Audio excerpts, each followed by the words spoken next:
नमस्कार। खुशी क्लास में आप सभी का पुनः स्वागत।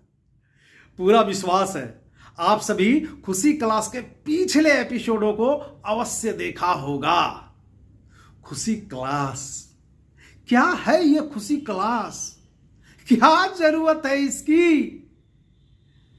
दरअसल सकारात्मकता जिंदगी में आमूल चूल परिवर्तन लाती है, हमारी जिंदगी को खुशहाल श्रेणी में रख देती है। विडंबना यही सकारात्मकता हम सभी के अंदर हिलोरे मारती है, लेकिन हम सभी इस सकारात्मकता के प्रवाह को अपने अंदर ही रोक देते हैं। नहीं रोकनी इसे। इस सकारात्मकता को आप अपने अंदर से निकालो, क्योंकि बस और बस यही सकारात्मकता है जो हम सभी की जिंदगी में खुशहाली लाएगी। हम सभी तनाव मुक्त होकर खुशहाल जिंदगी जी पाएंगे। पर कैसे? एक छोटी कहानी, सकारात्मकता से लवरेज। बस छोटी कहानी। एक युवक बड़े दिनों से प्रतियोगिता की तैयारी कर रहा था, गरीब घर से था। बड़ी मेहनत कर किसी तरह वो शिक्षक की सर्विस को पा लिया। उसकी पहली ज्वाइनिंग दूर दराज गांव में हो गई। बहुत सोचकर चिंतन करने के बाद निर्णय लिया कि बस उसे ज्वाइन करनी ही है। यह सोचकर वो गांव चला गया। जिस गांव में अंतिम पड़ाव था, वहां से भी लगभग 4-5 किलोमीटर आगे उसका स्कूल पड़ता था। वो लड़का गांव में ही एक घर किराए पर ले लिया और वहीं से स्कूल आने जाने लगा। पर उसकी सोच बहुत ही सकारात्मक थी। वो सदैव सभी लोगों के लिए जो इसे बन पड़े हमेशा आगे बढ़कर काम किया करता था।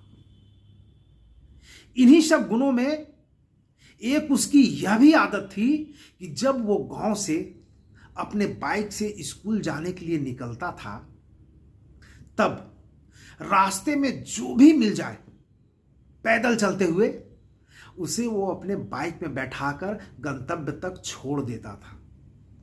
कई बार ऐसा हुआ कि पीछे बैठने वाला व्यक्ति को किसी दूसरे जगह जानी होती थी, तो भी ये युवक पहले उसे उसके गंतव्य तक छोड़ता, तब अपने स्कूल में जाता।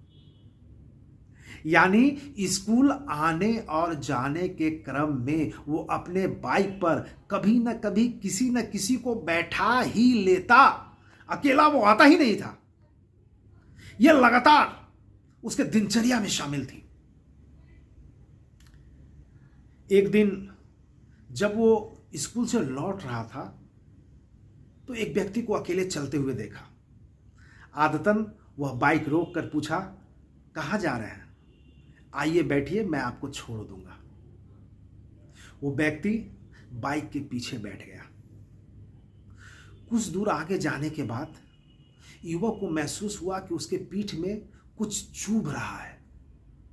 जब वो लड़का पीछे घुमा, तब उस व्यक्ति ने कहा, सावधान, मेरे हाथ में चाकू है, किनारे करके अपना बाइक रोको, वरना मैं ये चाकू तुम्हारे शरीर में उतार दूंगा।